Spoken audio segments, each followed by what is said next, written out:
최근 고창에서 윤준병 국회의원이 대표 발의한 농업민생사법의 국회 통과를 축하하는 현수막이 일제히 걸렸습니다. 배후에 고창군이 개입했다는 의혹이 제기돼 논란이 일고 있습니다. 고등학생이 여교사에게 음란 메시지를 보낸 사안에 대해 교권 침해에 해당한다는 판단이 내려졌습니다. 교사와 학생에 대한 분리 조치, 가해자에 대한 징계, 피해 교사에 대한 강화된 보호 조치 등이 취해질 수 있게 됐습니다. 자녀를 한 명만 낳아도 임대료가 면제되는 전북형 반할주택이 본격 추진됩니다. 전북특별자치도는 남원시와 임실군, 장수군, 전북개발공사와 사업 추진을 위해 업무 협약을 맺었습니다. 부안군이 군민 전체에게 민생안정지원금을 지급합니다. 군은 군의회와 협의해 추경을 통해 재원을 마련하고 지원금을 추석 전에 지급할 계획입니다.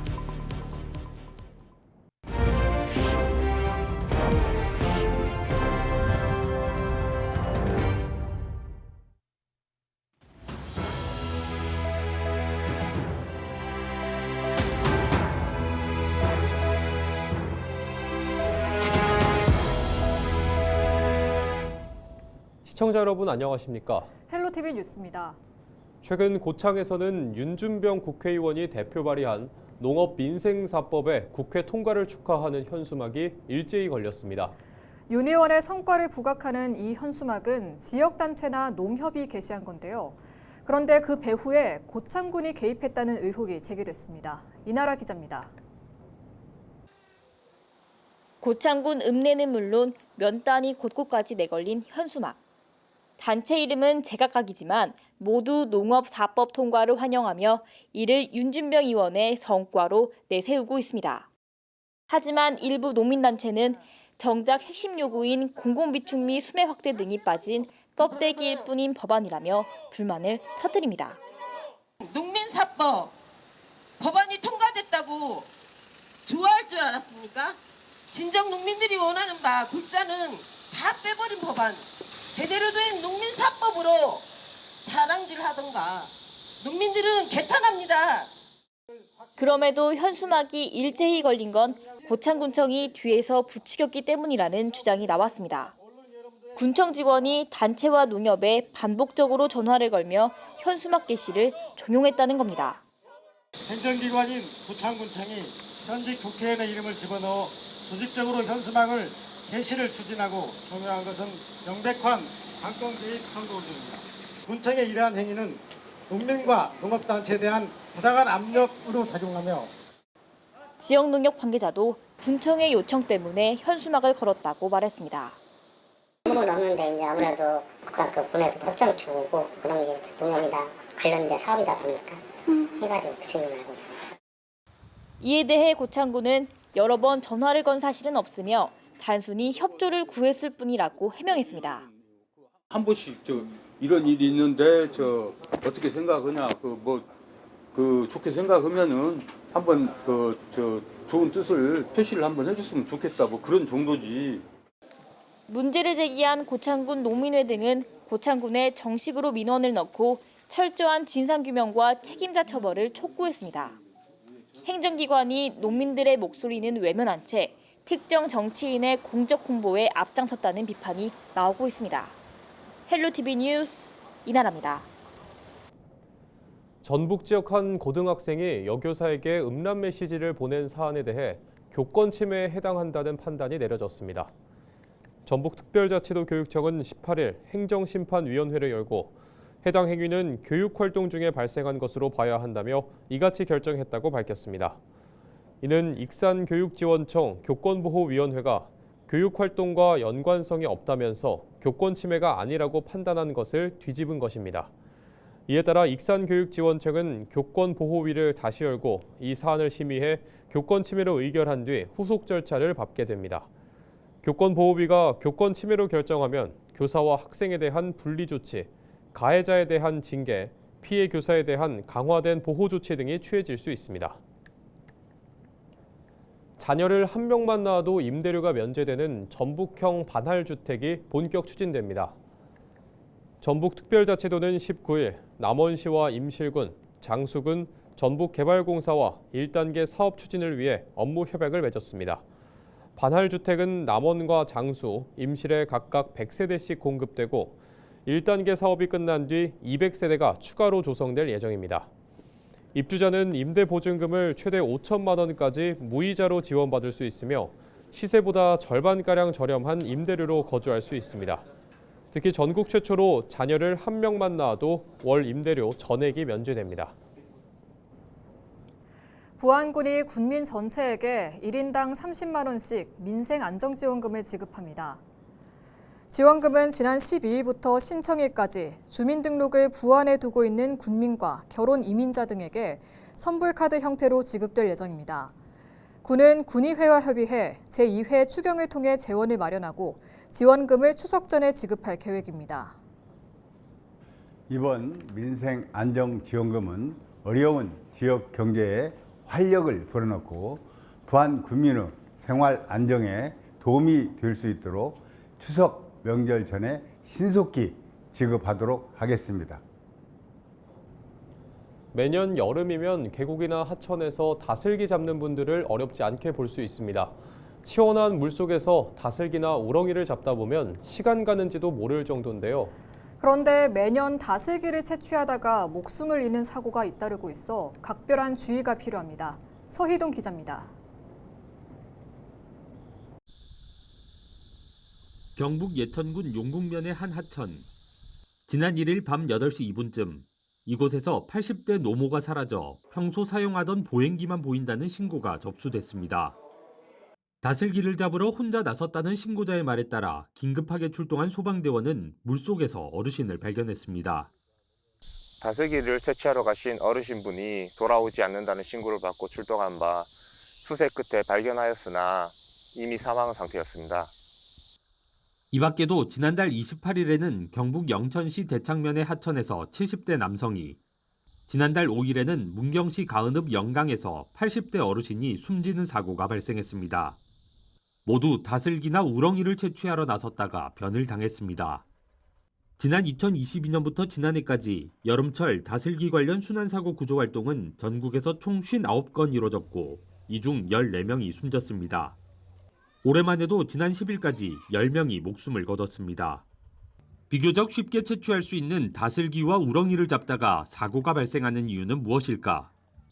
잔잔하고 얕아 보이는 하천이라도 수중에는 급류와 깊은 웅덩이, 미끄러운 바위 등 예측하기 힘든 위험 요인이 많습니다.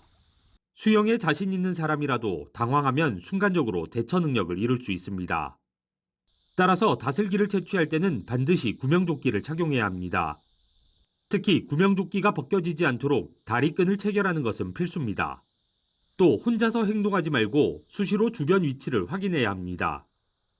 다슬기 채취는 겉보기에는 간단해 보이지만 예기치 못한 위험이 뒤따릅니다. 따라서 인근의 인명구조한 위치를 파악하여 인명사고에 대비하고 안전수칙을 철저히 지켜 안전한 다슬기 채취를 해주시기 바랍니다. 이 밖에도 어두운 밤에 다슬기를 채취하거나 음주 후에 물가에 접근하는 행위는 매우 위험하기 때문에 절대 삼가야 합니다. 헬로티비 뉴스 서희동입니다. 남원시가 남원 테마파크 개발 사업을 일방적으로 취소했다가 항소심에서도 패소한 데 대해 뒤늦게 사과 입장을 밝혔습니다. 남원시는 19일 남원 관광지 민간개발사업 손해배상 소송 결과에 대한 입장을 통해 시민 여러분께 심려를 끼쳐드린 점 깊이 사과드린다고 밝혔습니다. 남원시는 시민의 재산과 시의 정당한 권리를 지키기 위해 최선을 다했으나 법원의 판단은 달랐다며 이에 따라 발생할 재정적 부담에 대해 무거운 책임감을 느낀다고 전했습니다. 남원시는 테마파크 시설 정상화를 위해 필요한 절차도 이행하겠다고 덧붙였습니다. 앞서 광주고법 전주재판부는 테마파크 대주단이 남원시를 상대로 낸 손해배상 청구 소송 항소심에서 1심과 같이 408억 원과 지연 이자를 대주단에 지급하라고 남원시에 명령했습니다. 김제시의 인구가 8개월 연속 증가세를 보이며 순 증가 1000명을 앞두고 있습니다. 김제시는 작년 12월에 증가세로 전환한 김제시 인구가 올해 7월까지 8개월 연속 늘었다고 밝혔습니다. 이 기간 순유입 인구는 913명에 달한 것으로 파악됐습니다. 김제시는 인구가 이처럼 장기간 증가세를 유지한 것에 대해 정주 여건 개선과 일자리 창출 등의 정책이 효과를 거두는 것으로 풀이된다고 말했습니다. 김제시 인구는 지난 7월 말 현재 8만 1,420명에 달하고 있습니다. 직원의 실수로 닭들이 폐사했는데도 설비 오작동이라고 속여 수천만 원의 보험금을 타낸 농장 직원들이 징역형의 집행유예를 선고받았습니다. 전주지법은 보험사기 방지 특별법 위반 혐의로 기소된 전북의 한 농업회사법인 사육본부장 61살 A씨와 관리본부장 57살 B씨에게 징역 6개월에 집행유예 1년을 각각 선고했다고 밝혔습니다. A씨와 B씨는 지난 2019년 7월 법인이 관리하는 한 종개장에서 발생한 닭 폐사 사고의 원인을 허위로 꾸며내 2천만 원 상당의 보험금을 받아 챙긴 혐의로 기소됐습니다. 당시 사고는 먹이를 주는 기계를 조작하던 한 직원의 실수에서 비롯됐지만 전기 차단기 이상으로 닭들이 죽은 것으로 보험금을 청구한 것으로 드러났습니다.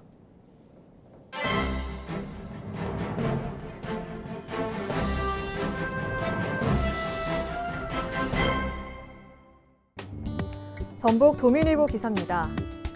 내년 전북 지역 6.3 지방선거 전망에서 우려시됐던 더불어민주당과 조국혁신당의 충돌이 현실로 바뀔 전망이라고 합니다. 조국혁신당이 조국 전 대표 8.15 광복절 특별사면 후 지역위원장 모집을 진행하고 있는 가운데 내년 지선을 겨냥한 유기상 전 고창군수와 김민영 전 정읍산림조합장이 입당했다는데요. 이들의 입당으로 도내 14개 시군 중 남원시장과 고창군수, 정읍시장 지선판이 요동칠 것으로 신문은 관측했습니다. 강동원 전 국회의원은 내년도 6.3 지방선거 시 남원시장 출마를 겨냥해 일찌감치 조국혁신당 행에 몸을 실어 남원시장 선거 전의 변수로 작용하고 있다는데요. 조국혁신당에 입당한 유기상 전 고창군수와 김민영 전 정읍산림조합장 등은 지난 2022년 지방선거 때 무소속 후보로 출마해 민주당 후보의 간발의 차이로 아깝게 진 바 있다고 합니다.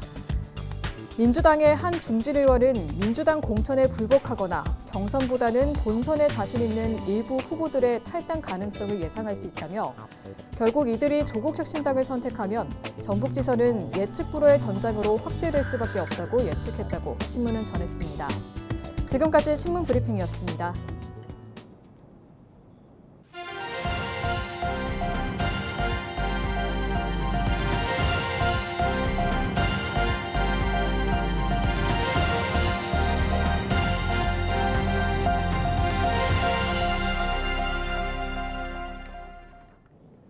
임실의 대표 관광지인 옥정호 출렁다리와 붕어섬 생태공원이 보수와 안전점검을 마치고 19일 재개장했습니다.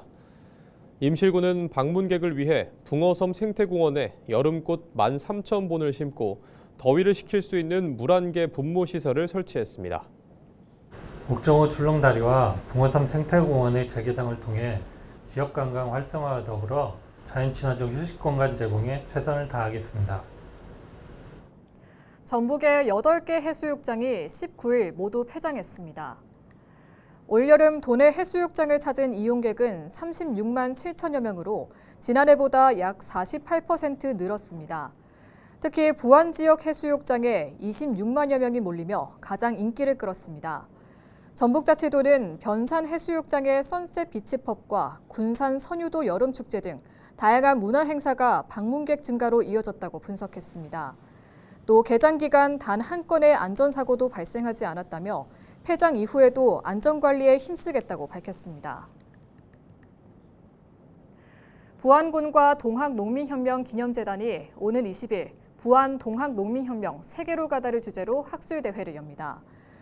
부안예술회관에서 열리는 행사에는 각 분야 전문가가 참여해 부안 동학농민혁명의 의의와 특징을 규명하고 세계사적 가치를 조명할 예정입니다.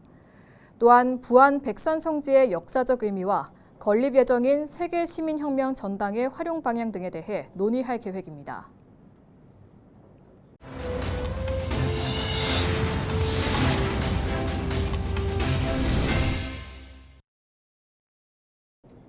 이상으로 뉴스를 마칩니다. 시청해주신 여러분 고맙습니다.